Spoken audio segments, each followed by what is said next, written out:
भाजपचे विधान परिषदेचे आमदार गोपीचंद पडळकर आपल्या सोबतच आपण त्यांच्याशी या ठिकाणी बातचीत करणार आहोत. महायुतीने मोठा विजय मिळवलेला आहे. महाविकास आघाडीचा खरं तर सुपडा साफ केल्याचं म्हटलं जात आहे. जशा प्रकारचा विजय तुम्हाला महायुतीला मिळालेला आहे, सर्वप्रथम आपली प्रतिक्रिया. महाराष्ट्रातील जनतेचं मनापासून आभार माझ्यासारख्या कार्यकर्त्यांनी मानलंच पाहिजेत. कारण ज्या पद्धतीनं महाराष्ट्राचं राजकारण दूषित करण्याचा प्रयत्न केला गेला होता, जाती जातीमध्ये भिंती निर्माण केल्या गेल्या होत्या, जाती जातीमध्ये मोठ्या प्रमाणात तेढ निर्माण केली गेली आणि सगळी निवडणूक जातीवादाकडे वळवण्याचा प्रयत्न महाविकास आघाडीच्या नेत्याकडून करण्यात आला गेला. वर्षभर त्या पद्धतीने तुम्ही सगळेजण बघताय. देवेंद्र फडणवीस साहेबांना इतक्या टोकाचं टार्गेट करण्याचा प्रयत्न काही कारण नसताना, काही संबंध नसताना उठायचं का देवेंद्रजी, उठायचं का देवेंद्रजी, अरे शिमग्याला चुकल्यासारखे रोज तुम्ही देवेंद्रजींच्या नावानं बोंबलत होता. हे महाराष्ट्रातल्या लोकांनी आपल्या सगळ्या चॅनेलच्या माध्यमातून, सोशल मीडियाच्या माध्यमातून बघितलं. ती लोक बोलली नाहीत, परंतु पूर्ण शक्तीनिशी देवेंद्र फडणवीस साहेबांच्या बाजूने ठामपणे लोक उभा राहिली. आणि म्हणून तर तुम्ही रिझल्ट बघताय ना. हे काय अपेक्षित होतं का तुम्हाला? हे महाराष्ट्रातल्या गोरगरीब लोकांनी दिलेलं मतदान आहे, लाडक्या बहिणींनी दिलेलं मतदान आहे, गरीब मराठा आणि मायनर ओबीसीनी दिलेलं मतदान आहे, भाटके विमुक्तांनी, 12 बलुतेदार, आदिवासी समाज, सगळा पूर्ण शक्तीनिशी हा महायुतीच्या पाठीमागे उभा राहिला. त्यांना कळालं की ह्या नेतृत्वामध्ये व्हिजन आहे, हे नेतृत्व काम करू शकतं. शरद पवार म्हणत आहेत की मतांचं ध्रुवीकरण झालं, त्याच्यामुळे या सगळ्या गोष्टी घडत आहेत, अशा प्रकारचं म्हणत आहेत. एकीकडे लोकसभेला तुम्ही केलं ते काय होतं? संविधान बदलणार असं खोटं सांगून लोकसभेला तुम्ही जो उद्योग केला शरद पवारांनी, तो काय होता? त्याला काय म्हणायचं हे शरद पवारांना विचारा ना. आयुष्यभर राजकारणामध्ये हेच उद्योग तुम्ही केले, पण एखाद्याचा शेवट गोड व्हावा अशी प्रत्येकाची इच्छा असते. एखादा माणूस नोकरीला लागला तर तो लोकांची त्याची इच्छा आपण सेवानिवृत्त व्हावं सन्मानानं. सेवानिवृत्तीच्या शेवटच्या दिवशी आपला सत्कार व्हावा, पै पाहुणे यावेत, आपले वरिष्ठ अधिकारी यावेत, एखादा नेता यावा, त्याला आपल्याला हार घालावा, फेटा बांधावा, कपड्याचा आहेर करावा आणि तुम्ही चांगली सेवा केली. दुसरा प्रकार असतो बडतर्फी किंवा निलंबित करणं. आता ह्याला बडतर्फ करून टाकलं लोकांनी, हकलून टाकलं या राजकारणात महाराष्ट्राच्या. तुमच्यासारखी घाण महाराष्ट्राच्या राजकारणात नको आहे, हा रिझल्टचा अर्थ आहे. परत माणसाला गोपीचंदची जीभ घसरली.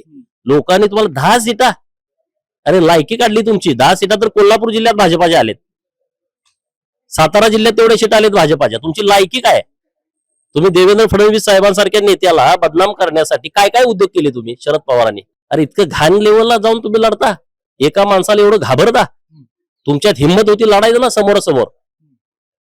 पाठीमागून वार करणारी अवलाद ही भारतीय जनता पार्टीचे नेते देवेंद्र फडणवीसांचे नाही. ते समोरासमोर लढतात, समोरासमोर बोलतात आणि लोकांच्या हिताचं काम करतात. मला आनंद आहे, मी आमदार झालो त्याच्यापेक्षा 1,00,000 पट जास्त मला आनंद आहे की देवेंद्र फडणवीस साहेबांच्या नेतृत्वात महाराष्ट्रामध्ये इतक्या मोठ्या संख्येने भाजपाचे आमदार आलेत.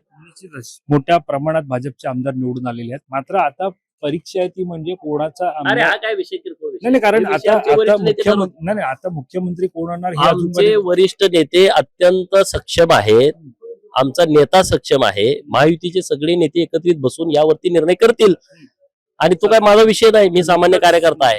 उदय सामंत यांची सुद्धा भेट घेतली. आपण मुक्तागिरीच्या इथेच आहोत. उदय सामंतांना भेट घेतल्यामध्ये कुठेतरी असं म्हटलं जातंय की आता मुख्यमंत्री पदाबाबत काही छोट्या मोठ्या नेत्यांकडून ही चर्चा होत असेल. अरे नाही, मी त्यांनी माझ्या मतदारसंघामध्ये MIDC दिली होती आणि त्यांना धन्यवाद द्यायला आलो होतो. तुम्ही सगळे येत आहे. अरे आम्ही छोटे कार्यकर्ते आहोत, आम्ही मुख्यमंत्री पदावरती काय चर्चा करणार आहे? पण मला वाटतं की आमच्या महायुतीचे सगळे नेते जे 2.5 वर्षामध्ये एक दिलानं, एक मनानं, एकजुटीनं काम करत होते, त्याच पद्धतीने आता सुद्धा करतील. त्यामुळे काय मला काय त्यात शंका वाटत नाही. एक शेवटचा प्रश्न आहे. विधान परिषदेतले तुमचे जे सहकारी आहेत राम शिंदे, त्यांच्या मतदारसंघामध्ये जर बघायला गेलं कर्जत जामखेडमध्ये निसट्टा विजय रोहित पवारांनी मिळवलेला आहे. राजकारणामध्ये या सगळ्या गोष्टी होत राहतात, पण रोहित पवार ज्या पद्धतीनं महाराष्ट्रामध्ये रुबाबात आव आणून बोलत होता की मी कुणीतरी एक वेगळा माणूस आहे, जगापेक्षा वेगळं माझ्याकडे नेतृत्व गुण आहे, असा जो आव आणत होता, तो आव तिथल्या लोकांनी पार त्याचा गळून टाकलेला आहे. 1100 का 1200 किती मतांना आलाय तो? 1100 मतांनी तो निवडून आलेला आहे. मग तो पडल्यासारखा आहे. राजकारणामध्ये हारजीत होत राहते, परंतु आज पण जिंकला तर त्याला विजय असं म्हटलं जातं. यांना रुबाब करायची सवय आहे ना. एका मतानं जिंकला तर तो विजय म्हटला जातो. पण पवार म्हणजे महाराष्ट्र म्हणजे आमच्या बापाची प्रॉपर्टी, आम्ही कुठं जरी गेलो तर काहीतरी करू शकतो अशा आविर्भावात राहणारी अवलाद आहे. आणि त्यामुळे ह्या अवलादीला लोकांनी जागा दाखवलेली आहे. आज एवढ्या रुबाबात बोलत होता 19 ते 2024 पर्यंत. आता माझ्यावर किती वेळा बोलतोय, मागच्या दारानं आलोय, अमुक आहेत, फडणवीस साहेबांचे हे आहेत ते आहेत. अरे आता मी 40,000 मतांनी निवडून आलो, तू आला 1,000 मतांनी. लायकी काय आहे तुझी? थेट तुमचे इशारे आहेत त्यांना? थेट म्हणजे काय, आता बघा ना सभागृहात थेट काय आहे. निश्चित असते. हे होते गोपीचंद पडळकर. त्यांनी आपल्याशी बातचीत करत असताना देवेंद्र फडणवीस यांच्या नेतृत्वाखाली खरं तर संपूर्ण महाराष्ट्रातील मतदारांनी भाजपच्या बाजूने कौल दिलेला अशा प्रकारचं वक्तव्य केलं. याशिवाय त्यांनी अगदी शरद पवार असो, रोहित पवार असो यांच्यावरती सुद्धा टीका जी आहे ती केलेली आहे. साधारणतः लायकी हा शब्द उच्चारत त्यांनी या सगळ्यावरती टीका करताना आपल्याला गोपीचंद पडळकर जे आहेत ते पाहायला मिळाले. कॅमेरा पर्सन अवधेश कोहलीसह मी वैभव पाटील, मुंबई.